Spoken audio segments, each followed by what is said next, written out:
आज की क्लास में हम लोगों को बर्नौली की प्रमेय के बारे में पढ़ना है। बर्नौली की प्रमेय हम लोग पिछले सेक्शन में कंप्लीट कर चुके हैं कि P plus half rho V square plus rho into G into H is equal to constant. और ये बर्नौली की जो प्रमेय है वो वास्तव में किसी द्रव के बहने के संरक्षण को रिप्रेजेंट करती है, प्रदर्शित करती है।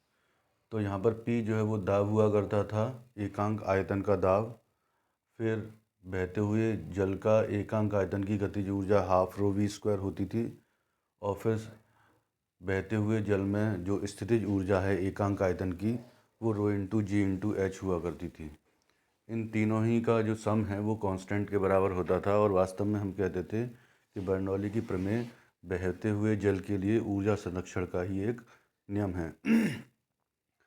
तो किसी पाइप के अंदर जब द्रव का फ्लो करता है तो द्रव के फ्लो होने के दौरान किसी सेक्शन पर, इस वाले हिस्से में या किसी भी हिस्से में पाइप के, उस हिस्से में बहते हुए जल की जो एकांक आयतन की सभी प्रकार की जो ऊर्जाओं का सम है वो कांस्टेंट के बराबर होता है। ये हमने प्रूफ कर लिया था। इसके बाद हम लोगों को यहाँ से कुछ और डेटा कैलकुलेट करना है। तो यदि यहाँ पर ये क्वेश्चन नंबर 1 हुआ करती होगी तो इस समीकरण में रो इंटू जी से भाग लगा दीजिए। तो P upon rho G half rho V square में भाग लगाएंगे रो जी से, तो हमारे पास रो से रो कैंसिल आउट हो जाएगा। और रो इंटू जी इंटू एच में रो जी से भाग लगाएंगे तो रो जी से रो जी कट जाएगा हमारा। और कांस्टेंट में यदि रो जी से भाग लगाएंगे तब भी कांस्टेंट ही रहेगा। कांस्टेंट वो टर्म होती है जिसमें किसी भी अदर नंबर का या संख्या का या किसी भौतिक स्थिरांक का गुणा कर दिया जाए तो कांस्टेंट पर कोई प्रभाव नहीं पड़ता है। तो यहाँ पर P अपॉन रो जी को हम कहेंगे फाइनली दाब शीर्ष, इंग्लिश में बोलते हैं पोटेंशियल हेड, वो प्रेशर हेड। इसको कहेंगे हम वेग शीर्ष और इसको बोलेंगे हम वेलोसिटी हेड। और अगले वाले को कहेंगे हम स्थितिज शीर्ष, जिसको कहेंगे हम पोटेंशियल हेड।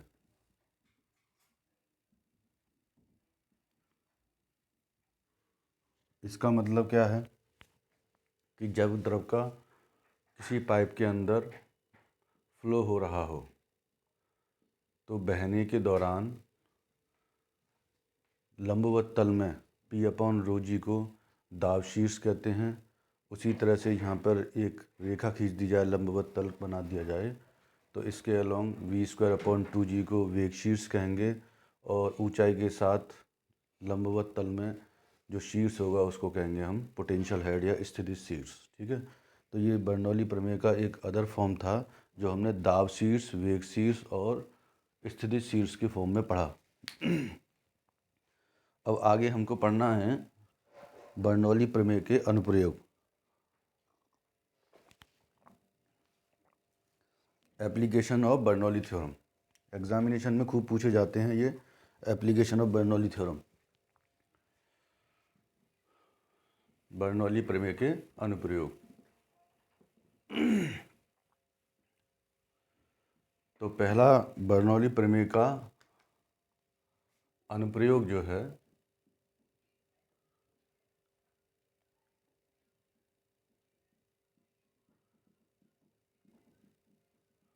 अनुप्रयोग को इंग्लिश में क्या कहते हैं हम, एप्लीकेशंस। बर्नौली प्रमेय तो एक सिद्धांत है, प्रिंसिपल है, और एप्लीकेशंस उस पर प्रिंसिपल पर कार्य करने वाले हमारे दैनिक जीवन में डिवाइसेस होते हैं, वस्तुएं होती हैं। तो पहला है हमारे पास कि पहला पॉइंट बनाएं कि आंधी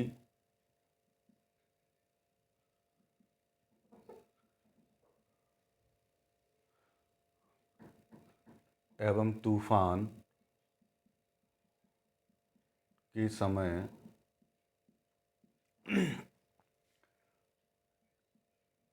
टीन शेड उड़ जाते हैं। तो तूफान के समय में जो छप्पर होता है या फिर जो मकान की जो छत है वो तेज़ हवा चलने के दौरान उड़ जाती है।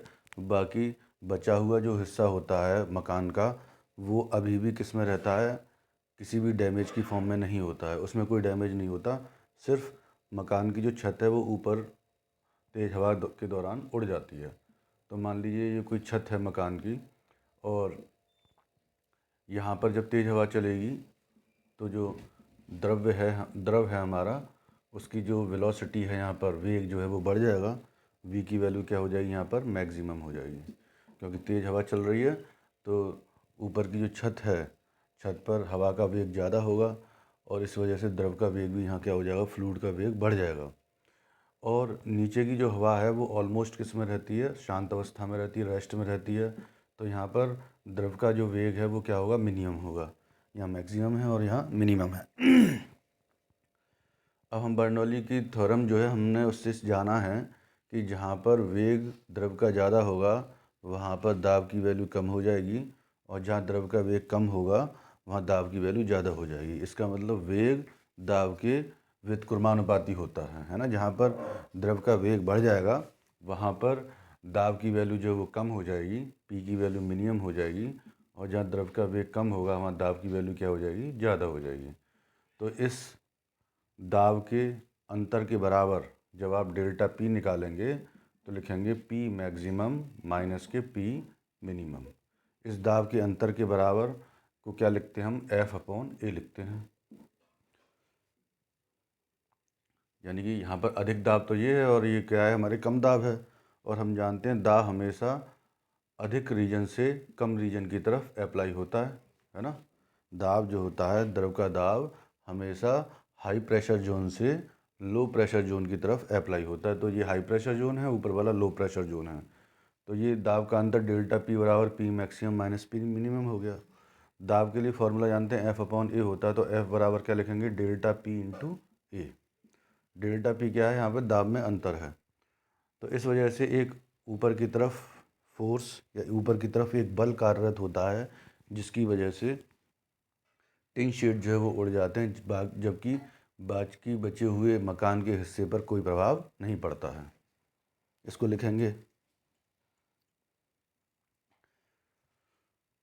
दूसरा एग्जाम्पल है हवाई जहाज के पंख आगे से वक्राकार बनाए जाते हैं। हवाई जहाज के पंख को हम विंग्स भी कह सकते हैं इंग्लिश में, या एयरफॉयल भी बोल सकते हैं। तो जो हवाई जहाज का जो पंख है वो आगे से कर्व्ड होता है और पीछे से कैसा होगा, फ्लैट एंड। कर्व्ड का मतलब है वक्राकार, और फ्लैट एंड का मतलब होता है चपटा होना। तो हवाई जहाज का ये पंख है इस तरह से, तो ये वाला हिस्सा तो इसका कर्व बनाया जाता है और पीछे वाले हिस्से को फ्लैट एंड बनाया जाता है। इसका ये वाला जो रूप है वो हवाई जहाज़ को उड़ने के लिए आवश्यक बल प्रदान करता है। जब एरोप्लेन टेक ऑफ करता है तो उस दौरान टेक ऑफ करने के दौरान इंजन तो हवाई जहाज़ को उठाता ही उठाता है। इसके अलावा वहाँ का जो वायुमंडल है वो भी हवाई जहाज़ को ऊपर की तरफ उठाने में मदद करता है।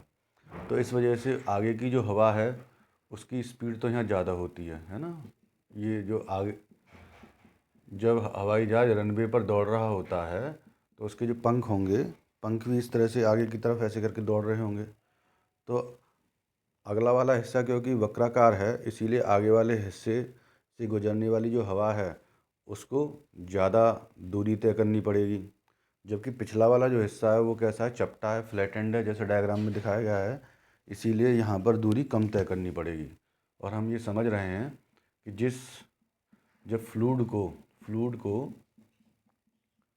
ज़्यादा दूरी तय करनी पड़ती है तो उस दौरान वहाँ पर फ्लूइड की स्पीड कम हो जाएगी, और जब कम दूरी तय करनी पड़ेगी तो यहाँ फ्लूइड की स्पीड क्या हो जाएगी, हमारे पास ज़्यादा हो जाएगी। समझ में आ गई बात। तो यदि ये हमारे पास हवाई जहाज़ का पंख है तो अगला वाला हिस्सा तो हम मान के चलें कि ये कर्व्ड है, पीछे वाला फ्लैट एंड है। तो यहाँ पर जो वेग है आगे वाले हिस्से पर कम होगा और पीछे वाले हिस्से पर ज़्यादा होगा। हवाई जहाज़ का पंख कैसे दौड़ रहा है, इस तरह से हवाई जहाज़ के साथ साथ। फिर उसके बाद बर्नौली की प्रमेय के अनुसार यहाँ पर जो प्रेशर है वो तो मैक्सिमम हो जाएगा और यहाँ प्रेशर मिनिमम हो जाएगा। तो हम समझ रहे हैं कि जब हवाई जहाज़ का पंख दौड़ रहा है इस तरह से हवाई जहाज़ के साथ साथ, तो आगे प्रेशर ज़्यादा होगा और पीछे प्रेशर कम होगा। इस वजह से टेक ऑफ के दौरान प्रेशर डिफरेंस की वजह से हवाई जहाज़ पर एक अपलिफ्ट फोर्स ऊपर की तरफ उत्प्लावन बल या उत्थान फल बल ऊपर की तरफ अप्लाई होता है और जिसकी वजह से हवाई जहाज़ ऊपर की तरफ उड़ने लग जाता है। ठीक है, तो ये बर्नौली प्रमेय का दूसरा प्रयोग है जो कि हवाई जहाज़ के टेक ऑफ के लिए यूजेबल है।